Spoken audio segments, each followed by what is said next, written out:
Good morning, active traders, and welcome to our Trading Week Ahead broadcast for today, Saturday, May the 16th, 2020. Thanks, Mira. As always, all information is for educational use only. I'm not making advice about what to buy, sell, or hold, and by what's necessary to not make actual trades based on the information presented herein. So we've been in a range-bound S&P, right? This has been a challenging market to trade because it's a non-trending market. You buy support, sell resistance, buy support, sell resistance. Buy the dip, sell the rip, right? So with a range-bound S&P, there's a couple of strategy notes. The first one is that swing trades typically run no longer than 3 or maybe best 4 days in a round-trip cycle. So do plan on scaling in and out of your trades within a 3-day cycle, which is a little aggressive for swing trades. Normally, I like to let my swing trades ride a couple of weeks, but that has not worked for me. I've been stopped out trying to let things ride more than a couple of days in our current market. And my best winning trades have been ones that have been quick to the exit. So big picture S&P, we have a bearish engulfing here.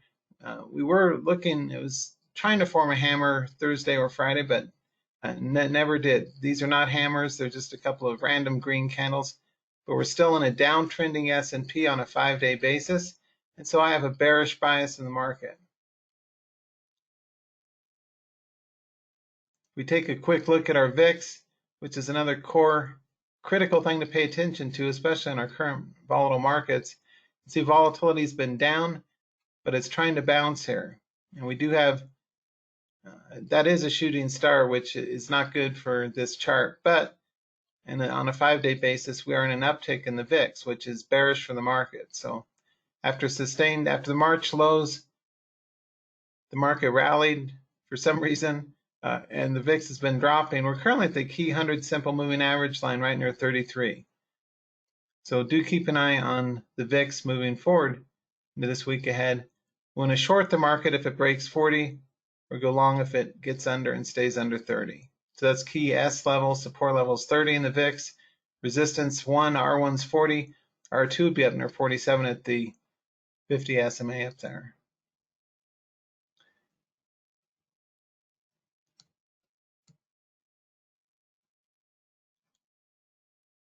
Now, in terms of emerging volatility, I've seen really good capital inflows in our pot stocks, our gaming stocks, oil, and gold. Those are the 4 sectors to pay attention to next week. Cannabis, the pot stocks like Canopy Growth and ACB was a really nice momentum runner. This one had a really good winning alert for my members in the room yesterday. We called it long back during the breakout, and it ran all day long for several points. If you're not yet a live room member, do be sure to join at tradingtheopen.com. But anyway, do pay attention to capital inflows, sector rotation into especially the pot stocks, oil and gold, and then casino stocks like MGM would be in 4th place. Now, there's got to be a joke in there somewhere. 3 stocks walk into a bar.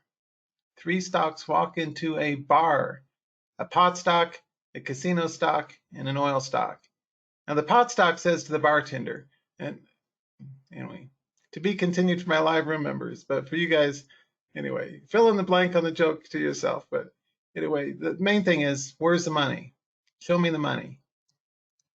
All things gold and oil are looking good. Whether you're looking at gold or Newmont or Barrick or any of the gold ETFs, like GDX and whatnot, gold has been really strong the last several days, actually for quite some time now.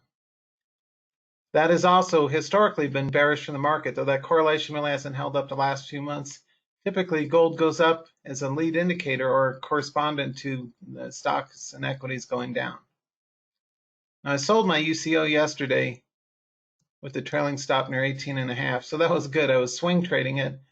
I took profit because of that 3-day rule. Something goes up 3 days in a row, or this strong for a couple of days, at least lighten up on the trade, because oftentimes they'll cycle right back down again. I'll scale in if it breaks out to new highs. I'm going to wait for it to break 20, but UCO and USO oil ETFs both look fantastic, right?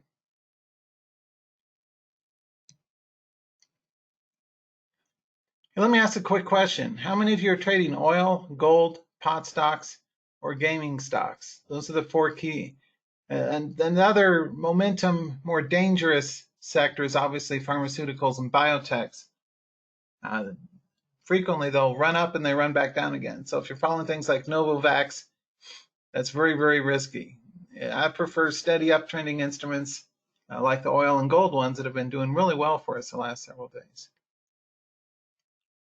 Hey, thanks, Frank, Gerald, Peter, Mark, Norm, TJ, Mark. Yeah, we've got lots of good volatility in these sectors. So the main thing is, how do you make money with these charts? And what I like to do is, my goal to make money is to figure out where the next week looks like and what type of price action are we going to get in the various sectors. Now, I've not seen the talking heads talk about the pot stocks or the casino stocks, but yet those are some of the best opportunities. Canopy growth was smoking hot, getting high yesterday. Tilray also worth keeping on the radar. And for specific coverage in these, I cover those in my live trading room, of course. So do be sure that you join at your earliest convenience in the live room. Just a quick commercial sponsor now, internally sponsored announcement here. Anyway, it's worth joining. I've been doing this. I've been running the room since the year 2000. One of the more popular places out there for smart, intelligent, active traders to learn. And we cover both swing and intraday charts, and you can get a 3-week trial for just $7, or if you're returning, you can just join at $197. Also, I've got a discount, the all access pass at crushwallstreet.com, or you just go to trademastery.com/all access, the all access pass. That's been a really popular bestseller this year for me.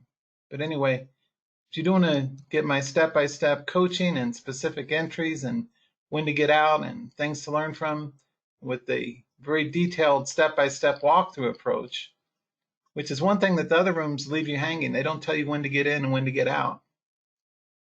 The reason my room has been so popular, so many thousands of traders since the year 2000, is I give specific entries and specific exits, as all of you are live room members know, and I've been enjoying this past week. Anyway, do join at tradingtheopen.com. Now back to our regularly scheduled presentation.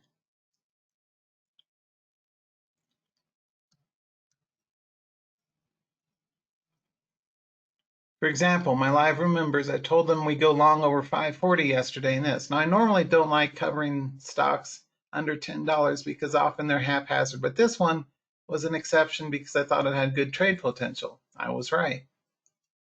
Got on my radar earlier in the morning when it was 4.5 or so pre-market, or I should say back when it was down there 4 pre-market, and it ran up nicely. We got a dual cup breakout. The first little cup on the left there, where I'm pointing, is the right side of the secondary larger cup.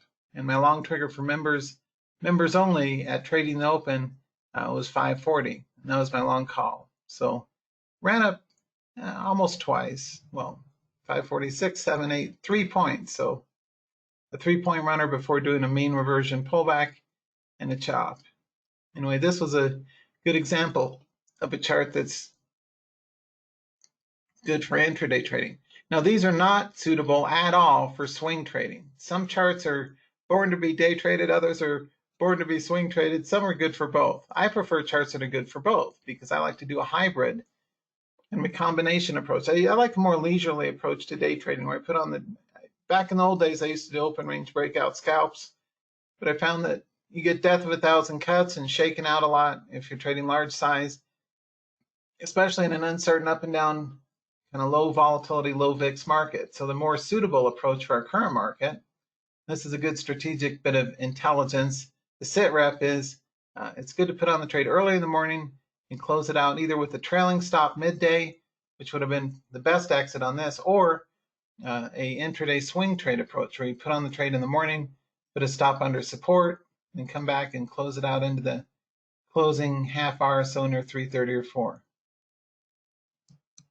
Just a quick tip, I have recently begun doing free everyday webinars from 3:30 to 4, and the link for that is on the front of the trademastery.com website, where it's got Trading the Open live room open house. I used to do like one open house every couple of months in the morning. Instead of doing that, I'm now doing afternoon trading the close type sessions, a closing bell free webinars. So do register for those if you want to get coverage to see at least how the alerts worked out for our members between 3:30 and 4, and a recap of the day's hottest charts. You go to www.trademastery.com, scroll down a little bit, in the right part of the screen there's a link for the open houses.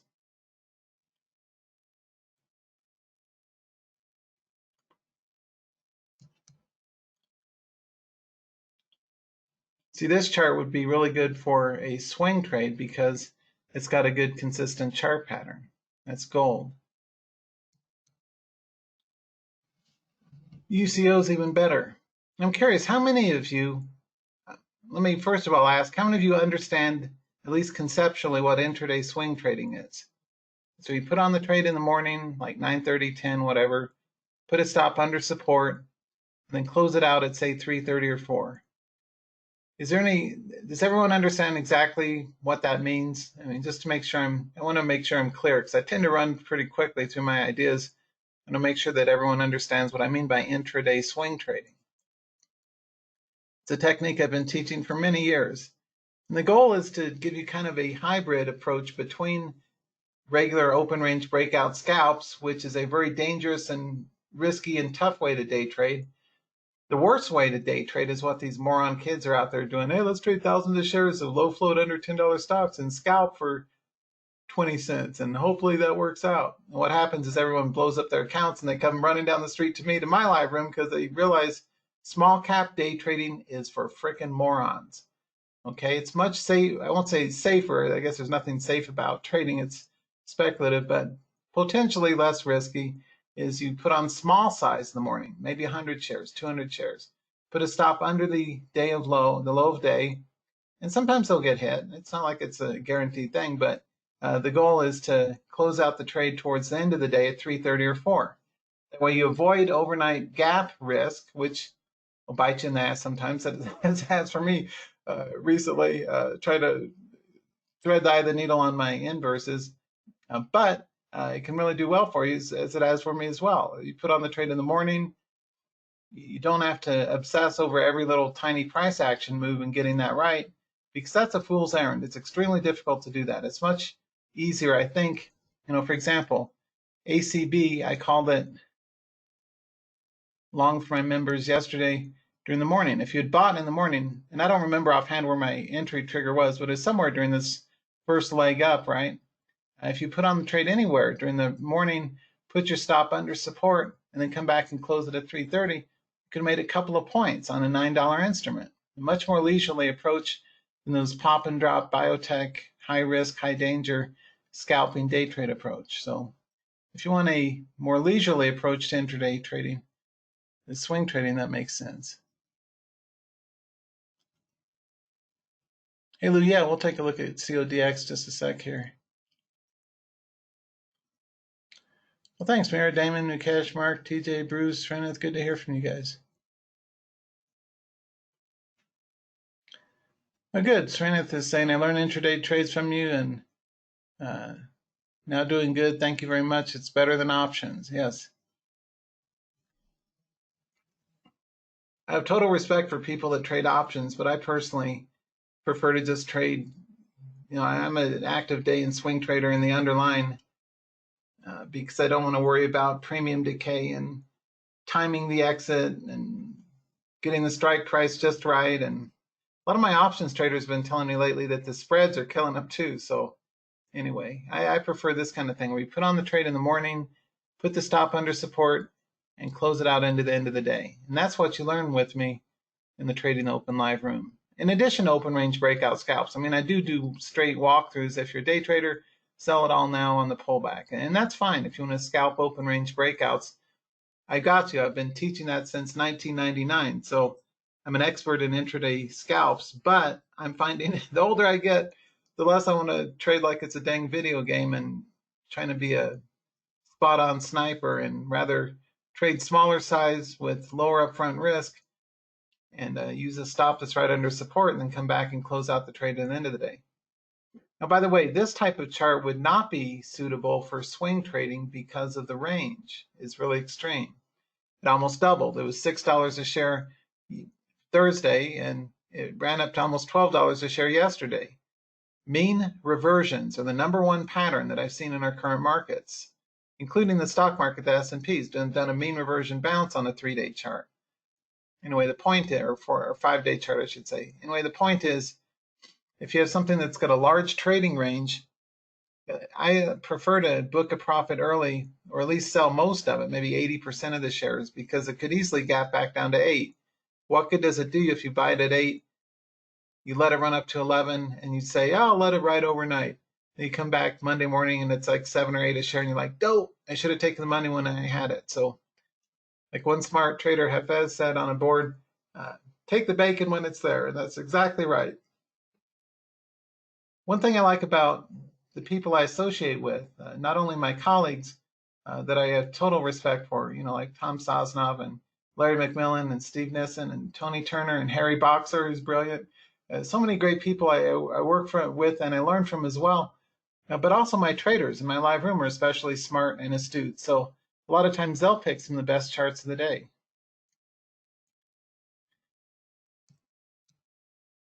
Now, charts like this are great for open range breakout or later day scalping, right? Or intraday swing trades is fine. You could have bought it in the morning at 4 or 5 a share, come back and sold it at 6, 7 a share, been a happy camper. But again, these are totally unsuitable for swing trading. Just like Novavax, anything that's ran up sharply, they're fine for day trades, have at it. Intraday swing trading is even better than open range breakout day trading, but you do not swing trade charts like that. Here's another good one that ran up into the close. The trader mentioned it a few days ago. On the 13th, it was a really good, strong close. The 14th, it gapped up, but then it crapped out yesterday. So what good would it have done you to, say, buy the close for a swing trade and not taken profits up in the gap and held on to it? You'd be underwater if you swing traded it. So if you have instruments with big trading ranges, they're usually not good for swing trading. It's better to swing trade charts to go a little something like this with a reasonably steady uptrend and not too extreme of a point range. Does that help? I hope so, because I've tested out all these things with thousands of real money trades this past year. And one of the things that I've learned in my best winning trades, my biggest winning trades have been ones that I've scaled into in position size. My losses, my biggest losses, which are still small, but where I've held size overnight into something that's non-trending.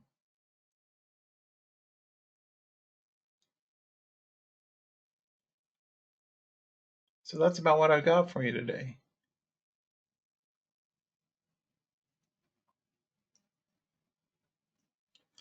Trader had mentioned SLV, silver, and that's a great chart too, a nice little gap runner. That kind of chart's fine for a swing trade despite the gap, because your downside, whenever you put on a trade, a professional trader, I'll tell you, you always think about your downside risk. That's the number one thing. How much could I lose if it bites me in the butt, right? So if I didn't trade this, trader just mentioned it today for me, but let's say you buy, let's say you bought it yesterday at 15.5. I would estimate the worst case that it could go against you would be back down to say 14.5. So it might drop a point. Therefore, I would bet no more than 100 shares because I don't want to take stops of more than $100. Most of my stops are under $50. They're really small stops. That's a key to successful trading. Trust me on this. I've done millions of dollars worth of trades over the last 21 years. This tininess, that's not a word. The smallness of your stops is a key to success in trading. It's like running a business. You want your electricity, your light, and your payroll and your rent not to break the bank. So make sure you run a low-risk business as a trader. As you're professionally looking for entries and exits, make sure that you're focused on charts that have good, strong, dominant trends like our oil ETFs. I'll probably regret selling the 1850, which I did in my shares yesterday, but maybe it gaps down. I will reinitialize a new trade. I'll buy more shares if it gets over 20. I never buy 9s, and it's getting close to 9. And I always teach sell the 9s, by the way. Anything with a 9 in it's an exit target for the thousands of people I've taught. So tens of thousands have read my articles in stocks and commodities, seen my money show events, appearances, seen my YouTube videos on my 10,000 plus subscriber YouTube channel, and so often it becomes something that's out there in the trading landscape that people respect. So if you buy, say, 13, sell 18 or 19. If you buy 21, sell 29 on a swing trade. If you buy 33, sell 38 kind of thing. Never buy a 9. So I'm not going to buy this in the 19s, but I will buy it if it gets over 20, maybe 20.3, 20.4 is a trigger point. Hey, Peter.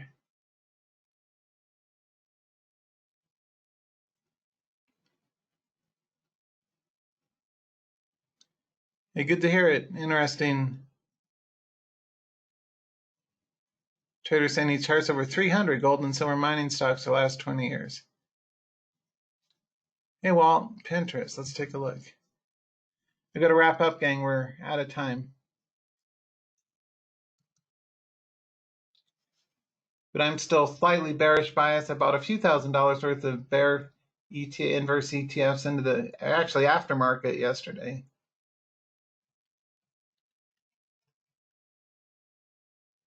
Yeah, Pinterest is great. That's a good chart. Thanks, man. That looks good. That's a healthy chart. Now, again, to be conservative, if you think, which I often do, that it's going to stall out in the 19s, I will wait for it to break over 20, just like that oil chart. So for a day trade, it's fine to buy over, say, 1850 or something and scalp out near 19 or so. But for a swing trade, I'd wait for it to break the 20. But yeah, great chart. So anyway, thanks so much, folks, for being here. I do appreciate it. Do be sure to give me a shot at the live room. I've been running it for 20 years, training thousands of traders. Hopefully a smarter, more conservative, price action and tape reading based approach with specific entries and specific live exit calls for you 5 days a week. I run the room Monday through Friday. I'm usually there 8:30 in the morning till 10:30 or later as well. So you can get at least a couple hours a day of training with me 5 days a week exclusively at tradingopen.com. Thanks for being here, folks, and have a safe, productive weekend, and have a smart, safe, hopefully profitable week ahead.